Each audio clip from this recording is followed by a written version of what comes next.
Hello, welcome. My name is Monica Miller, and I'm the Marketing and Promotions Coordinator for Caitlin Press, and I'm excited to welcome you here to Jane Byers' book launch. I'd like to thank our co-presenter, Elephant Mountain Literary Festival. Jane's book is published by Caitlin Press. It's called Small Courage, A Queer Memoir of Finding Love and Conceiving Family. Caitlin Press is an independent Canadian publisher located on the Sunshine Coast in British Columbia. We publish culturally significant books, including fiction, nonfiction, and poetry. And Caitlin Press is also home of Dagger Editions, an imprint for the voices of queer women-identifying writers. And Small Courage is actually part of our Dagger imprint. I'd like to acknowledge the support that Caitlin Press receives from the Government of Canada and the British Columbia Arts Council as a small independent publisher, and especially during the current global situation, this support, it means so much to us. So although we're joining you virtually in your home, it does take place, this event takes place on the land of Indigenous people, and I'd like to recognize that. Caitlin Press is located in Half Moon Bay, which is the traditional territories of the Squamish, Seashelt, Sliamon, and Clahoosie First Nations. I work from home in Vancouver, which is the traditional unceded territories of the Musqueam, Squamish, and Tsleil-Waututh Nations.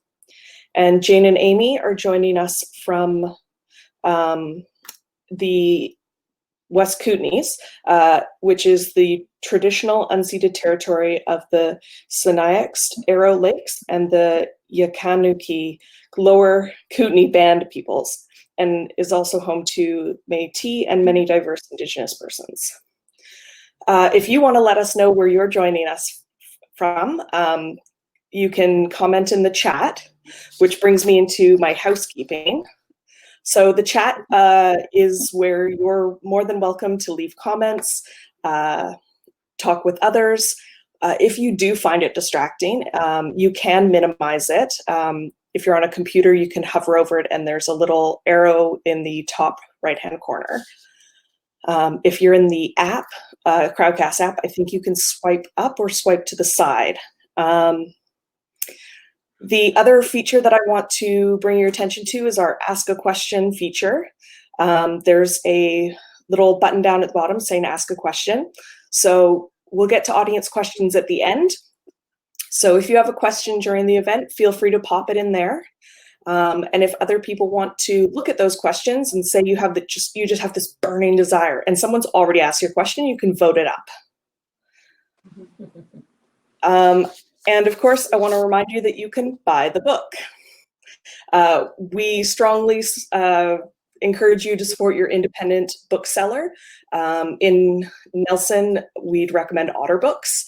And if you don't have an independent bookseller that you know of, feel free to ask in the chat and I'll try and find out who that is. Or you can buy direct. There's a little buy the book button down below that'll take you to Caitlin Press's website. And we ship across Canada. So with all that taken care of, I'd like to introduce Jane Byers and our host, Amy Bogan. Jane Byers lives with her wife and 2 children in Nelson, British Columbia. She writes about human resilience in the context of raising children, lesbian and gay issues, and the health and safety in the workplace. She's had poems, essays, and short fiction published in a variety of books and literary magazines in Canada, the US, and the UK. Jane has worked as an ergonomist and vocal rehabilitation consultant for many years and is passionate about facilitating resilience in ill and injured workers. Her first book of poetry, Stealing Effects, was published by Caitlin Press in 2014. Her second book of poetry, Acquired Community, won a Goldie Award for Poetry in 2017, and Small Courage is her third book and first memoir. Amy Bohegan operates. Am I saying it wrong? No, that was okay. Good. She owns and operates Watershed Productions, Inc., a video production company based in Nelson, where she's directed and produced several video-based campaigns across sectors and platforms to create impact. Both her latest documentaries, Dreamers and Descendants, and Only in Nelson were commissioned by Canadian-based public broadcaster Knowledge Network. She has been a guest lecturer and a facility member with the Digital Arts and New Media program at Selkirk College since 2012. And most importantly, Amy is married to the poet and writer Jane Byers, with whom she is raising Theo and Franny, who are turning into real-life teenagers in just 3 days. So I will say, take it away, Jane and Amy. Thanks. Are you gonna start? Okay. Welcome, everybody.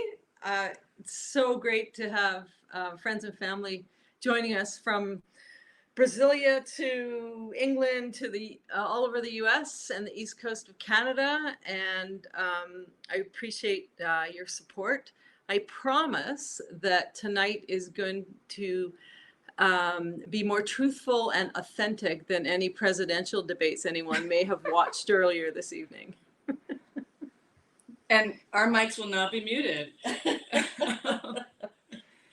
So Jane asked me to do this for her she was thinking about how she wanted her book launch to go, given it was going to be online. And I was a bit taken aback and also quite honored that she's asked me to do this, because as much as I love interviewing people and do a lot of it, I don't get the chance to sit and interview my wife and this amazing author very often, as much as we do talk about our creative work. This is a real opportunity. So I hope that you enjoy our conversation we do have a Q&A at the end. So hang in there and make sure you get your questions answered by Jane. And also she'll be reading some excerpts tonight as well. So from time to time, she'll get her book and read an excerpt for you. So, and we just want to say thanks to everyone for being here. It seems like a lot of people have joined us. If you aren't live, thanks for coming in and watching later. Apparently Jane's book is causing a fair amount of sleep deprivation. From what I understand, people have been messaging Jane and saying, I stayed up all night, I couldn't put it down. I think that's about the highest compliment a writer can get. So yes, you might be tired, but we really appreciate your reading the book. And if you haven't read it yet, we're really excited for you too. So this should just only make you more excited to read it. So in order to get us started, I'm going to ask Jane, a lot of people write memoirs and a lot of people want to write memoirs. It seems like we're living in the age of personal sharing and information, blogging and whatnot, but memoir has a whole other form. And a lot of you might even be thinking how to tell your own stories, but Jane actually did it. She sat down and wrote every moment she could get. So can you talk about how this book came to be? How did the book start? From what point? And how did it develop? Well, I answered a call for submissions for an anthology that was being put together about adoption. So it was, people were writing pieces about being adopted. People were writing pieces about their being adoptive parents. So I answered a call for submissions and I wrote a piece called Becoming Real. And even in the writing of that piece, I recognized that I was learning something about myself from writing it. And that was that I didn't really see myself as a legitimate early on. It took me a while to even say the words son and daughter to people out in the world, because when I was, coming out in my early 20s, I never dreamed that we would have the opportunity to adopt kids or to be married legally, or, so that essay, writing that essay was a bit of a revelation to me that, I was learning something about myself as I wrote it. And then I just kept writing essays and submitting them to different anthologies. And at some point I thought, I have almost half a book here. Maybe I should consider writing the other half. And so I committed to writing down vignettes about our story. And it kind of snowballed from there, which was great. And I think, you know, another piece was just that I hadn't seen myself in any of the memoirs that I had read. And, you know, I think the closest that I came uh, was a memoir that an adoptive parent wrote. Her name is Jillian Lawrence. But, you know, there were a lot of differences in her story too. So I wanted to see myself in the writing, and I started to believe somewhere along the line that we had a story, you know, worth telling. And you know, when we were telling or talking to friends about our story and mentioning things like, yeah, you know, two lesbians and two evangelical Christians had to live together for 2 weeks at the beginning of this adoption story. You know, it piqued people's curiosities. You know, that's a good starting point for a story. You know, I could give that as a fiction exercise for people, and people would come up with some pretty interesting stories. So, yeah. All right. I think that's a great start. And I came across the fact that essay, I read in somewhere recently that essay translates from French to English as to try or to attempt. And I thought that was kind of cool because Jane's book started as a series of essays. So I wanted to ask her what her essays, or then eventually her memoir, was attempting to express that nothing else had. You just mentioned that you hadn't seen yourself in anything. What was it that you were really trying to go for that you hadn't seen elsewhere? Well, first of all, let me say that you know, that whole idea about attempting is something that I love doing. I love grappling with ideas and, you know, and trying to come up with something coherent. So that, you know, that appeals to me in a good way. It's probably why writing appeals to me so much as well.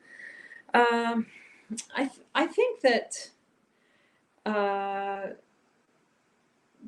you know, that the essay form was something that I wasn't that familiar with, so it was really fun to study, and it was a real challenge. You know, I've been mostly a poet for my whole career, and so it was a really fun, exciting challenge to write some essays and then develop that into, you know, edit it a whole bunch and develop it into a whole book length coherent piece that you know, worked chronologically, worked on all the levels that it needed to work on.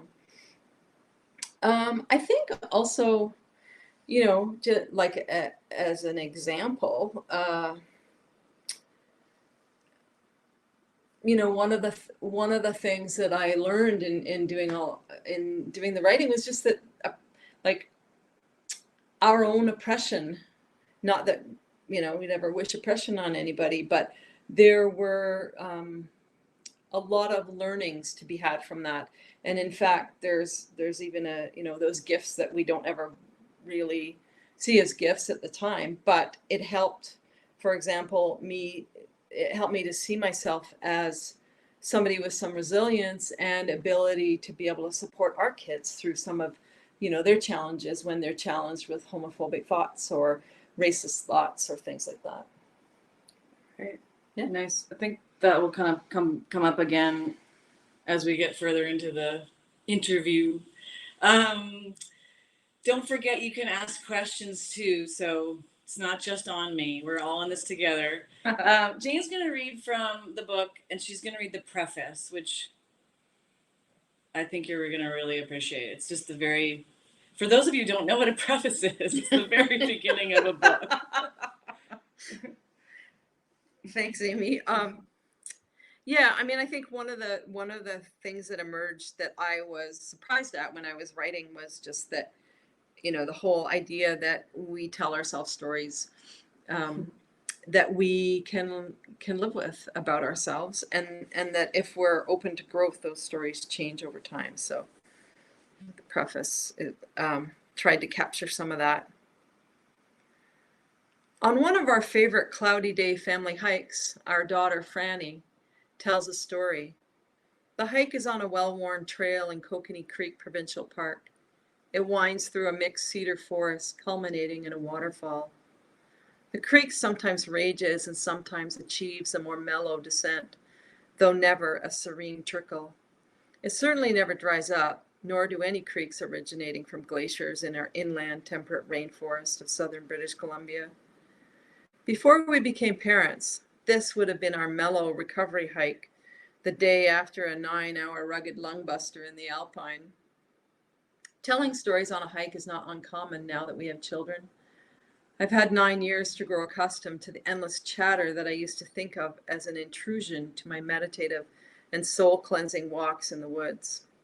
Our daughter insists on a story so she can distract herself from her own boredom with hiking, though often my wife and I are the ones tasked with telling the stories. Mama, will you tell me another story? It's your turn to tell us a story, Amy answers. It's quiet for a minute, and I wonder if Franny is dreaming up a tale or has forgotten the question. Franny slows down in front of a fallen cedar, its splintered trunk still upright, and says, I am a baby animal, a puppy.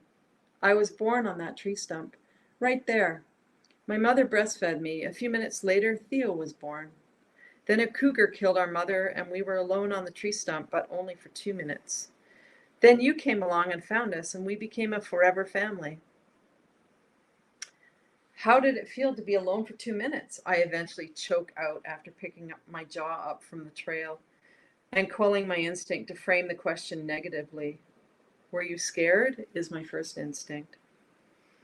It was only 2 minutes, so it was okay, Franny says. Your birth mom died? Does it feel like she's dead in real life? I ask. Sometimes it feels like she's not really real, Franny answers. Franny's twin brother Theo says, Mom, look at the bird in the tree, way up there, while continuing to whack dead branches that didn't make it through the long winter.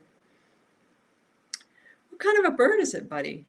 I ask, my eyes too full of tears to see the dirty snow still clinging to the northwest aspect of rocks and cedars, the vibrant green of new growth on the first saplings, or the bird. I don't know, maybe a chickadee? Maybe, I say vaguely non-committal, as I digest what Franny has just told us. I don't think it's a coincidence that she told an origin story after spending a week of family time together over spring break, during which the four of us were tuned into one another in an attachment parenting bliss. Franny is creating a story in which she is resilient. Apparently her 10-year-old self can manage resilience for 2 minutes. If this is true, I have given her something besides increasing her tolerance for hikes, which has been no small feat in itself. She often says she'd rather be at the mall, which is the place she used to stroll and walk as a toddler with her foster family. My poetry collection, Stealing Effects, was an attempt not only to answer the question of how any of us, and I in particular, ended up resilient, but also to leave a metaphorical roadmap for my children. Whatever difficult stories the twins will come to learn about their early beginnings and biological family history, they will also know they come from resilience. Let this be their inheritance.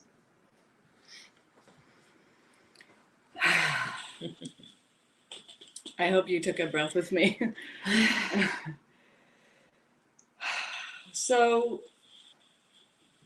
let's speak about the title of your book, Small Courage. Where did that come from?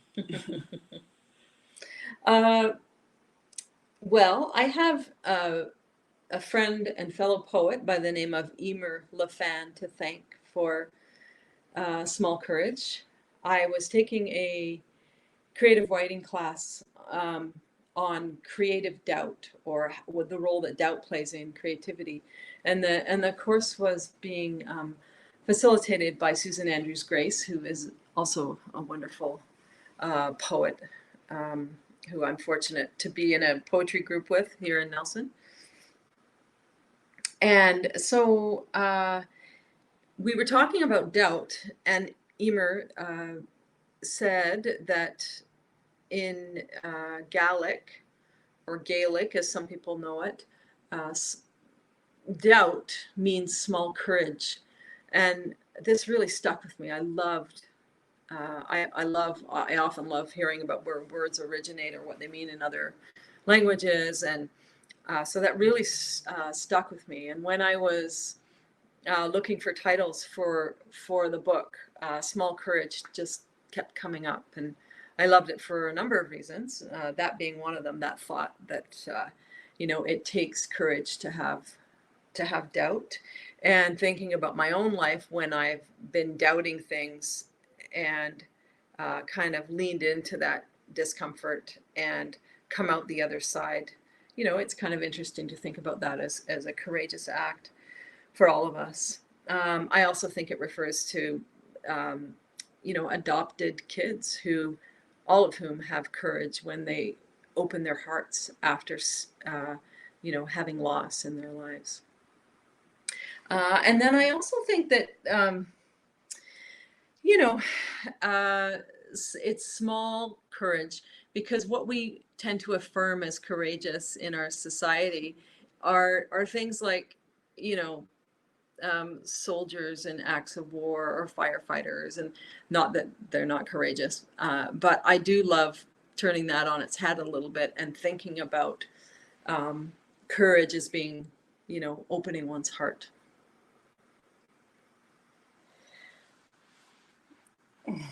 Pretty cool. You can tell I live with the poet. She loves learning about language, and so the title of the book taken right from that place.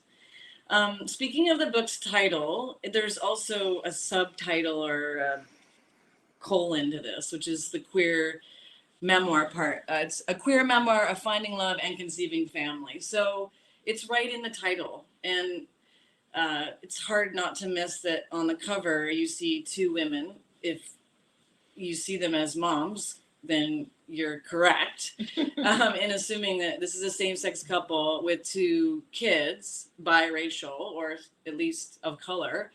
I wanted to ask Jane about how such a specific identity and so many labels kind of that already present themselves on the cover of her book, how she was hoping, or how her book speaks to the universal, how this book can actually touch people who might not have those pieces or labels in their life. Yeah. But I think many people have experienced hardship for one reason or another. And I think many people have experienced challenges in trying to have a family, to become parents.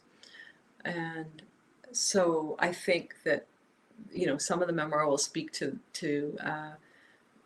people who've ever experienced hardship in starting a family. Not that it's all hardship. There's lots of, moments of joy and comedy in there as well. But I also think I was really struck the other day. I was listening to Eleanor Wachtel interview Natasha Trethewey, who's a former, she the poet laureate of the U.S., and she's written a memoir, and she was talking about hardship and its relationship to joy, and when people who have gone through hardship, that they're able to really appreciate joy in their life. And it kind of struck me as something that I could relate to, and I think a lot of other people can relate to. I think in a more specific way, though, and I'm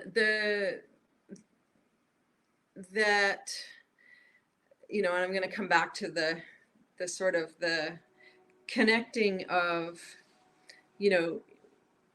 us and an evangelical Christian couple who were the foster parents, and the fact that we found common ground because we all wanted what was best for the kids. And, we probably, I can speak for us, we were nervous going into that. We had to live in the same small space essentially for 2 weeks while we were adopting the kids, and we came out of that as friends and seeing each other as not our labels but as human beings. And I think if that can happen, then I think that's a really great model for being able to connect with people that we don't think we necessarily have common ground with. Just as human beings, we have a lot of common ground with people. And, I think it's worth thinking about that in the context of how polarized our world is right now. She's being articulate. Absolutely. I do think it's very timely for sure. And there's many threads in the book about how we connect with people from what seems to be a world away. But really, Jane's humanity in this book is amazing. And so she's going to read her second excerpt from a chapter where we actually are the very first time we've gone to meet with our foster parents. And I actually think that one of them signed up and maybe even is on this chat right now. So we love them so much and what they gave our kids. And anyway, I won't spoil it for you. The ending's a happy one of the book. But Jane's going to read you from the chapter called What If Your Kids Grow Up to Be Straight? When we said yes to the social worker about tossing our hat in the ring for the adoption process, we were being considered along with about 8 other couples initially. Every 2 weeks or so, we got an update from a social worker stating that we were still in. We were particularly nervous about this process after being told we were not a model family for many social workers because we were a same-sex couple. Thankfully, our social worker saw beyond our sexuality. Though we were asked to do a number of things that we considered extra work because of our same-sex family status. A gay tax, we jokingly called it. Nevertheless, we overachieved when asked to write an essay on how we would provide the twins, especially the boy, with positive male role models.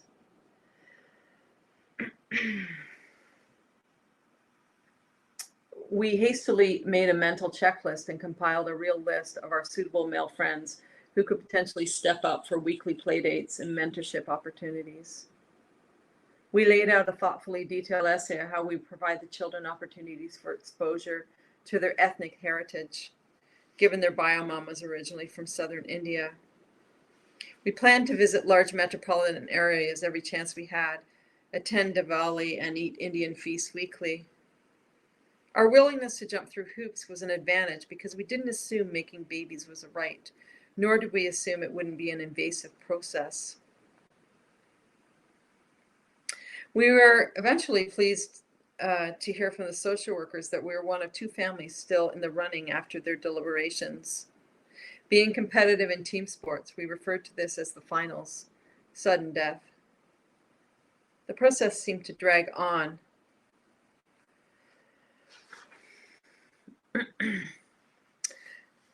We were asked to attend a meeting so that we could get to know the foster family.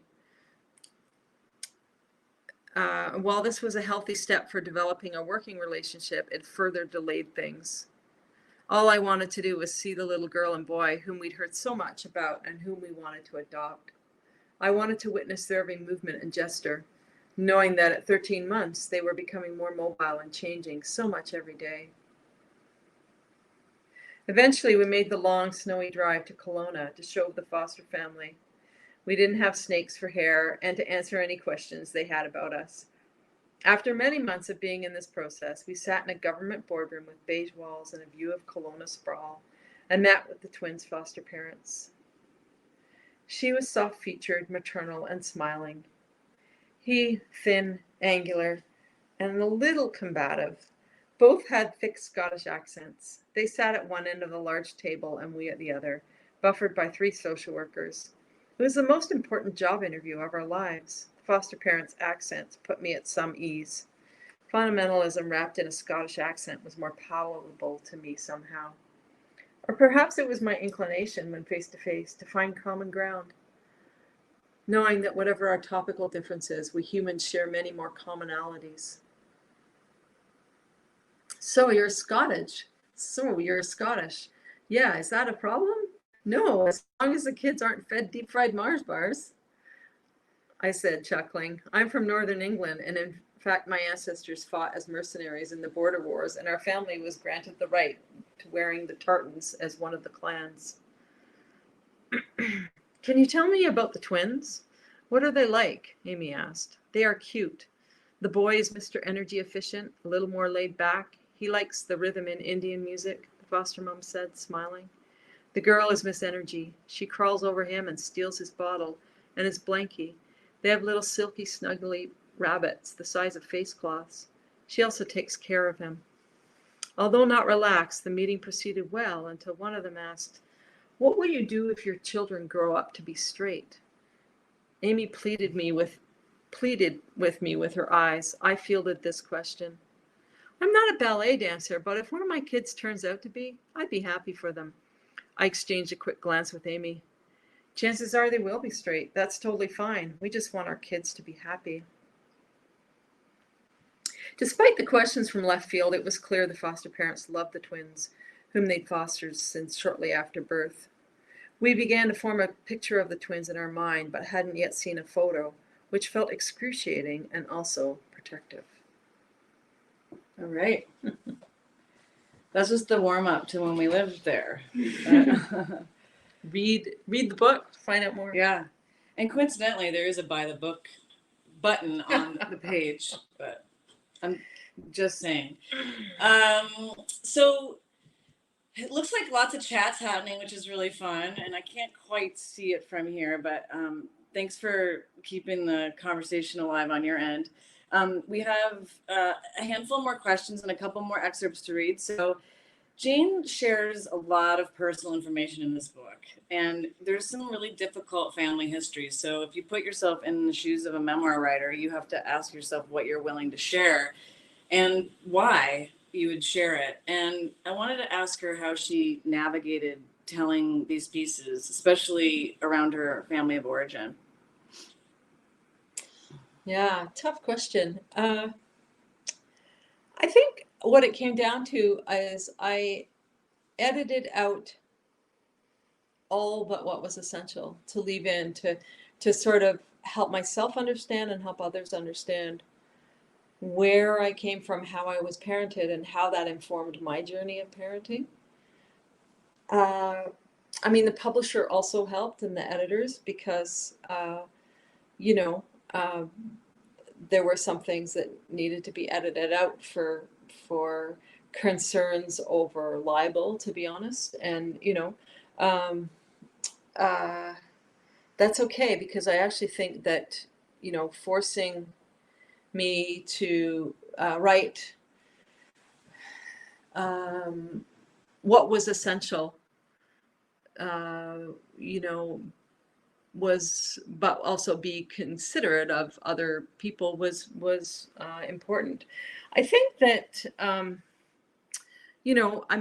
sent the book to my mom a year and a half ago to read, and she got back to me after a while. I started to worry that she didn't like it or something like that, but she got back to me after a while, and she said, she said to me essentially what she said to me when I came out to her. When I came out to her so many years ago, she said, "We love you," and then not very much else. And then later on, she said, "Your dad and I had a hard time, but it was our issue to get over." And this time around with the book, she said, "You know what?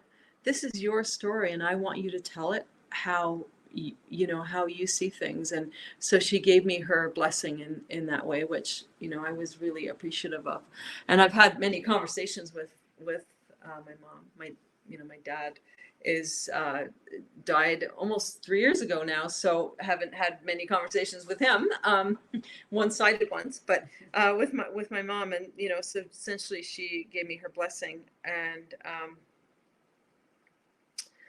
so I don't know if that fully answers your question, but yeah, I just remember when you were in the process of really getting deeper into the edit and having to really navigate the whole how much you say, especially the really sticky pieces around your family dynamics. And I was kind of like, oh, it would really be so hard to have to edit and actually cut, not just edit and move things around, but literally cut some pieces of reality out because this is going out in the world and it might be read and taken a particular way. I'm speaking particularly to, some incidents in your family of origin, and you seem to be able to kind of live with that. You were able to live with that kind of you were able to reckon with that, like to be okay with that, because I think you said at least what you shared was enough and was probably, got It was, to the it was goal. actually really liberating to be able to edit out and leave what I thought was essential in there for the story I was telling. And it actually was a really liberating process. Watching someone write their story and also process what they put in or don't put in, knowing what they know and what they're sharing, how they're sharing it with people. It was actually like watching. Yeah, it was amazing to watch you go through that process. Actually, yeah, it was a good journey. And then the other piece probably that I should mention in all this is that I gave Amy, she's my first reader of my books. You read my my manuscript, and you had full veto power over anything related to our family that was too much information, or inadvertently telling our kids' story instead of telling my own story. My goal here was to tell my story, and share some experiences, but they were, it's my story. It's subjective, and it's from my point of view. And so that was the other piece, is having many discussions about what was okay to leave in and what wasn't. Yeah. So, and you still have, like, no piece of art's ever done, so you always wondered, was that the right decision? But at the end of the day, it was quite the privilege to be that reader for Jane and kind of go, should we be sharing this or not? But as those of you who have started or have read the book already know, and those of you who have yet to learn, that this is a generous and then some piece of work. And I can already see from the computer of people saying huge courage, not small courage. Like what she has shared takes it takes an incredible amount of courage.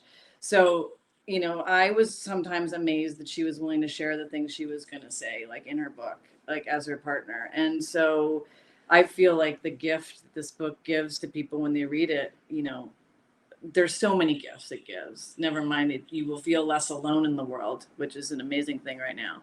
So I'll stop talking. This isn't quite the hard-hitting interview that some of you were expecting. And I wore the hard-hitting blazer. Anyway, we'll try to get a little more hard-hitting here. Actually, Jane's going to read another excerpt when we took the kids to the hospital where they were born. And do you want to set it up more? Or should I? Sure. No, I'm happy to. Yeah, she'll tell you. Set it up. So this is from a chapter called "Blessed Are the Nurses," and social workers, I should add. But I'm gonna just read a small excerpt here. So, when the twins were 8, our son wanted to see where he was born. We arranged through a friend in the healthcare system to go for a visit to the neonatal intensive care unit, NICU, at Kelowna General Hospital.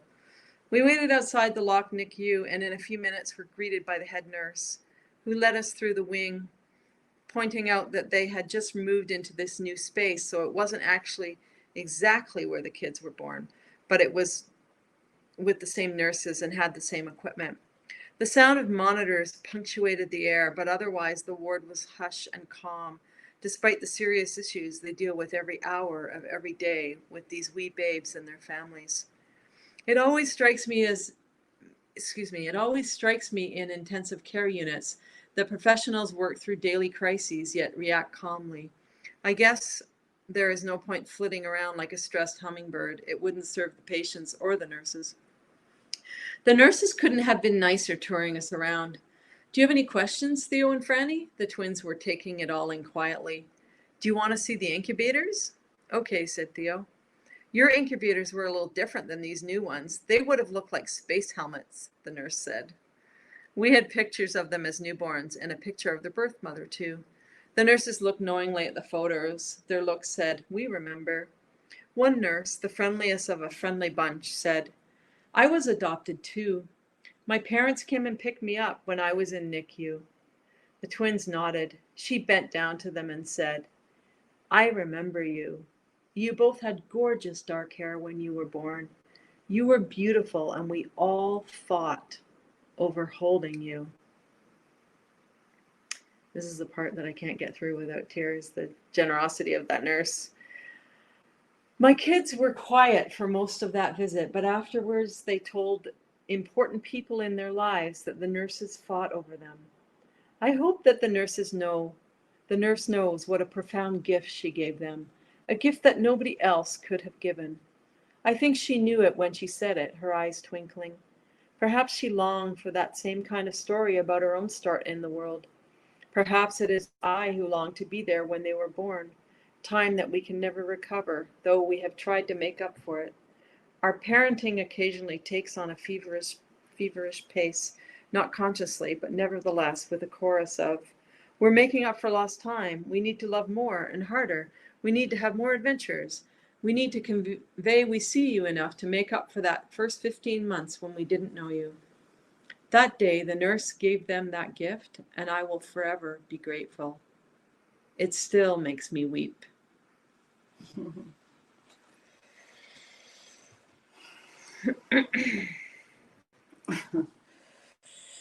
Okay, it's another breathing moment. Uh-huh.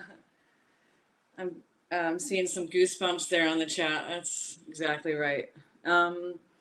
So you could probably tell from Jane's writing that she's written poetry. In fact, that was when I met Jane, she was an avowed poet, and she wouldn't have actually considered herself much of a writer in the broader sense because, yes, she journaled a lot, but she was writing poetry. And since I've met Jane, she's actually published 2 collections with Caitlin Press that even if you are not comfortable in the medium of poetry, you will understand this. This is not coded language. You will understand the words, and they're amazing, beautiful stories, as you may imagine.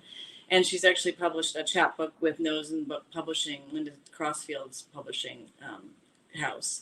And so I have to ask Jane, she's written this memoir, how is that different than the process or how it feels to write poetry? It's a very different art form, and I learned tons about memoir as Jane was reading every memoir and reading about writing memoir and the whole thing. So I want to know from Jane how it's different than writing poetry, which you've done a lot of. Yeah, I mean, you highlighted one of the biggest differences, which is that I was accustomed to writing poetry and put in many hours doing it, and memoir was a whole new thing. So I had to work on the craft of it a lot, read a lot of memoirs and read a lot of books on how to write memoir. Thank you, Mary Carr. Her book on how to write memoirs, amazing. And so that's one difference. I think the other, big difference is that, for poetry, poems are moments, and some of my poems are written about moments in my life. And the primary concern is sound over sense. I mean, they have to make sense, but they have to sound good. And that has to work on that level of how the poem sounds. And with memoir, I mean, sound is important, but sense is the first and foremost. So it's kind of the difference between prose and poetry.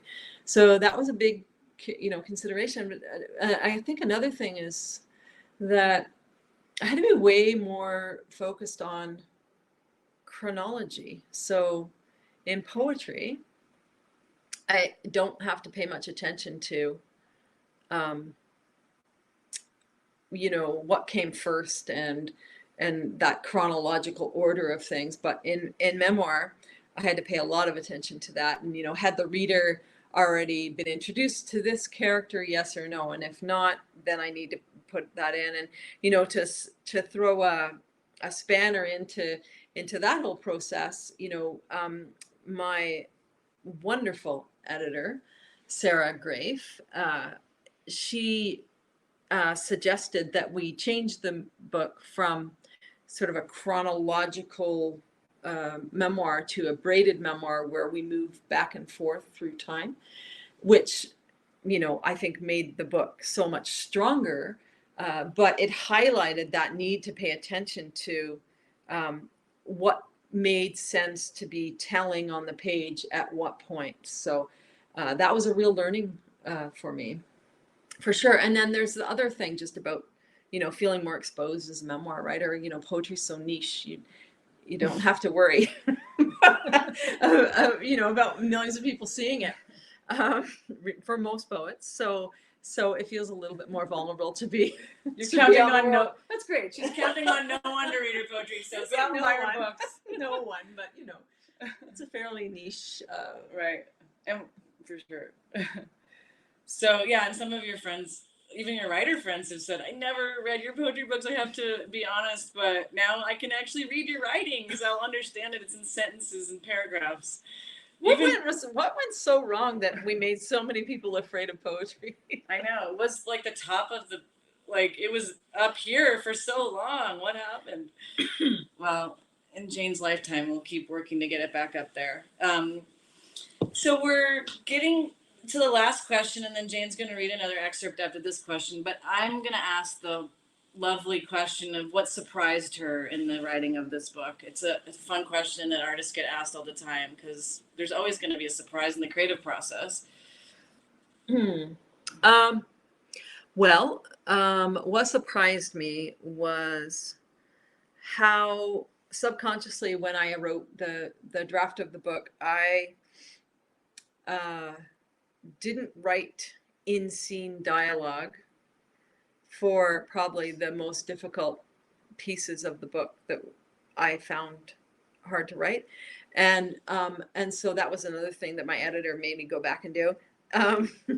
And I'm grateful again. She was bang on with every editorial comment. But I think subconsciously I didn't want to go back into being very present for a difficult moment and actually, reliving it in order to write that dialogue. And so I was doing a lot of reflection. And poetry is easy to, it's full of reflection. So I leaned towards reflective rather than in scene sort of stuff. So that was one of the surprises, to learn that, in scene is it brings the reader right there, and it's more powerful in that way. So that was definitely one thing. I think another thing was just, my story changed. I was changed by writing this memoir because I could see, I think I mentioned this before, I could see my own oppression as being something that helped me to have tools in my toolbox to be able to support our kids and see it as resilient now. And another thing is just to see how our stories change over time, and how our origin stories, our stories that we have, that we carry around about ourselves, how that changed in the writing of this memoir. And on that topic, one thing that surprised me probably most of all was that, and it leads right into my, the next little piece that I will read. I never saw myself as joyful. And so my daughter asked me, why do you have to be so joyful? And it kind of stopped me in my tracks. So that was a huge surprise in writing this, and a lovely one. So I'm going to jump into that last little piece of writing from near the end of the book, from a chapter called Why Do You Have to Be So Joyful?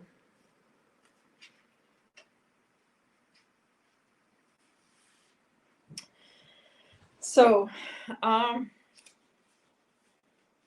let's see here. I'm going to start with a little story from this chapter that happened, quite a few years ago, and then I'm going to jump into the conversation with Franny. I remember eating the best ice cream of my life at Kawartha Dairy in Ontario. I ordered the peach flavor. I was in a bliss of cold peach on a hot summer's day. I was with my partner at the time, having driven in for a treat from a cabin we were renting. The peach ice cream was so good, we returned the next day, knowing the lineup will be just as long. I felt a churning in my stomach on the way there and decided I wouldn't get my hopes up about the peach. In fact, I decided not even to order the peach because what if it wasn't as good? What if they had none left? It was vulnerable, too vulnerable to feel that much joy and have it taken away. So I wouldn't put myself in that position. I grappled back and forth internally. Order the peach? No, don't. Order raspberry ripple. It'll be good too. We arrived and stood in line. I looked at their large board that lists the flavors of the day. No peach. See, my brain said. Everything you love is precarious. See, you are right to protect against that fresh peach ice cream joy. I reflected on this experience and I know that now I would go back wholeheartedly wanting and planning to order the peach. No holding back. I would be willing to face the disappointment of really wanting and not getting the peach. So fast forward a few decades, and this is the very start of the chapter. Why do you have to be so joyful? Franny asks as she trudges through the old growth cedars to spread the ashes of our beloved golden retriever, Darwin. We had chosen to hike up Old Glory Mountain on a crisp October day, a hike Darwin had done with us a few times when alive, a hike that became a symbol of the macho persona we had constructed for him. In his final days, he was Old Glory, holding court under a shade tree, teaching us how to love and let go. I laugh at her question and am delighted. I don't think I could have been excused of joyfulness at many points in my life. Brooding, self-critical, harsh, yes, but joyful? Rather, I think there are episodes of joy, but they are punctuated by struggle and doubt as I try to align my story with new information. She is challenging my story about myself. I used to think happiness was for stupid people, who were incapable of deconstructing an analysis. I spent a lot of time deconstructing, for which I'm grateful. It leads to a kind of happiness that is bittersweet. Not the ease of unconsciousness, but the worthy labor that leads to an examined life.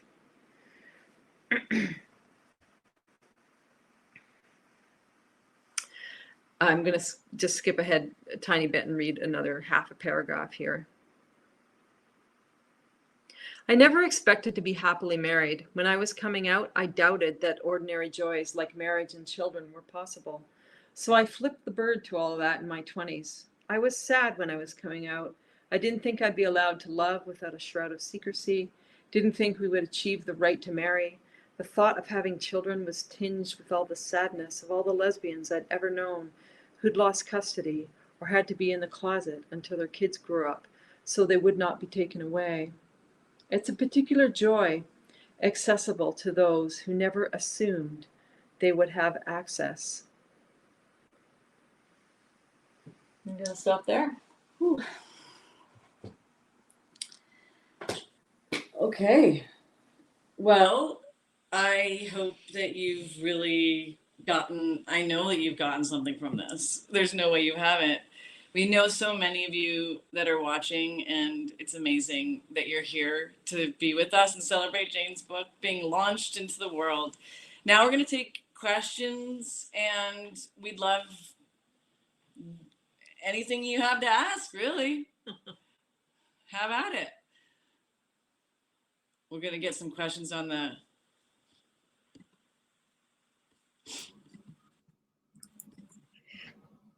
So Amy, if you just want to open the tab that says ask a question.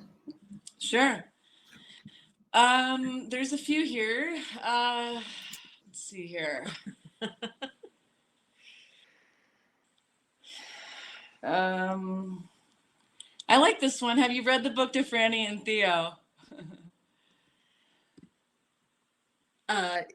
I've read parts of the book to Franny and Theo, and the book has been lying around, and they haven't picked it up and read it. But I've read select pieces of it to them, and I've gotten nice responses. One piece I was reading, and I don't remember what particular piece it was. Franny said, "That's a lot of information." Sometimes I do wonder about the wisdom of releasing a book when they're just turning 13, probably at their peak of not wanting to make visible any vulnerability or differences in the world. Yeah. It's another piece for them to grow resilience. There you go. Learning opportunity. Seems like in the first half of our session, people asked some questions about how Jane navigated the personal pieces of this book, which we've covered a little bit of. And but somebody asked particularly how did it feel to finish writing this book. I think that's a interesting question. Is it finished? Yes, it's finished. But how did you feel? Oh, okay.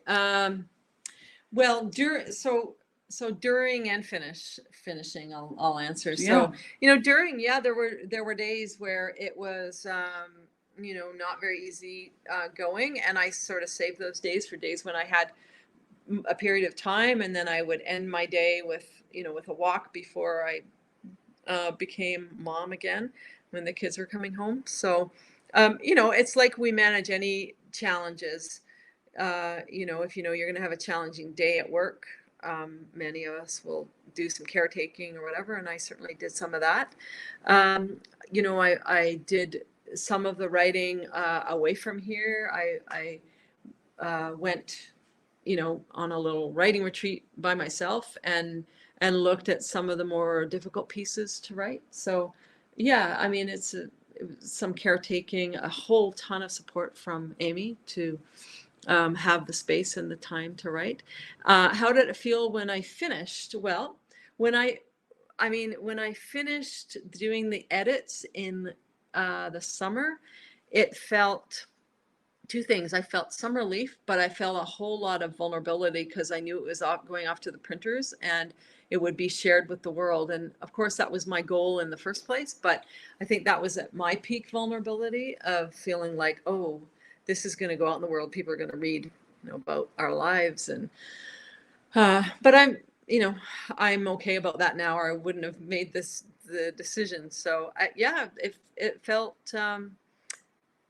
important. My hope is that I connect with a lot of people, and I've had some lovely feedback from parents and adoptive parents and friends and family that they've really connected with lots in the book. So my dreams are coming true. The documentary. There's a question here about documentary. No, we don't have to. No. So Amy already made a documentary about our family and four other families who were adoptive parents, same-sex couples adopting, and that documentary is called Conceiving Family, and you can rent it. But yeah, the documentary's been done. Yeah. Okay. It's not about me. What's next, Jane Byers? That's on there. What's next? So what's next is I've been working on another poetry collection for a long time, and there's probably a half to 3/4 of a book of poems that I've got. So that's probably what's next, but I don't know. I'm pretty, I've been really enjoying this journey of memoir. So who knows what comes next as far as small courage turns into some larger courage. Part 2. Jane's Gotta Live It, though. One of the best artist essays I've read recently was Ann Patchett's Getaway Car, and one of her teachers, when she was going through the writing process, said, like, class is canceled, I have to go to a protest, and you should go too, because the only way you're going to be a good writer is if you actually live your life. It's like, class isn't important, just go live your life. But Jane's lived a very full and amazing life, and as we've already said, and those of you who've echoed this in the chat and who've read the book already know, and are anticipating reading the book and already know this about Jane, like, you're in for a huge treat. You really are. This memoir goes well beyond the labels and it speaks to everybody who's read it so far. And I'll remind you that, as people already have, the local bookstore is your first best option, because obviously we love local bookstores and they need to stay in business. And our local bookstore is amazing here in Nelson. Otter Books does everything and then some to support local writers. And they've been amazing with Jane. And so we hope that those of you who are local can go buy it at Otters. But if you can't, then go or the folks we know in Halifax, you're bugging your local bookstore already to go buy it. So just go and see if they can get it. Or get it at your library. Oh yeah, lovely. Somebody wrote "How vain it is to sit down to write when you have not stood up to live" by Henry David Thoreau. Oh, nice. Yeah. Yeah. It's fun to see so many comments coming in, and just we're, like I said, Feeling the love. And I could get into this. I could get into interviewing Jane and doing this kind of little chatty thing more, because it feels really good. And so let's all give Jane a big round of applause from wherever you are. I know one of my friends who's a neighbor is literally 3 doors down that way. And I also know a friend of mine who will be watching this in Brasilia, Brazil. So whether you're from wherever miles and kilometers away, like, yeah, we can hear it. We can hear the love. Thanks. Yeah, thank you. Thanks, everybody. And I just want to finish out by thanking both of you. Jane, Amy, thank you so much for opening up a slice of your home, and Jane for opening up your story to us. Thank you also to the Elephant Mountain Literary Festival for co-presenting with us. And yes, as we've already said, buying or borrowing the book. And yeah, I hope you all have a great evening. And if you're watching this after the fact, thank you so much for tuning in, and have a good night.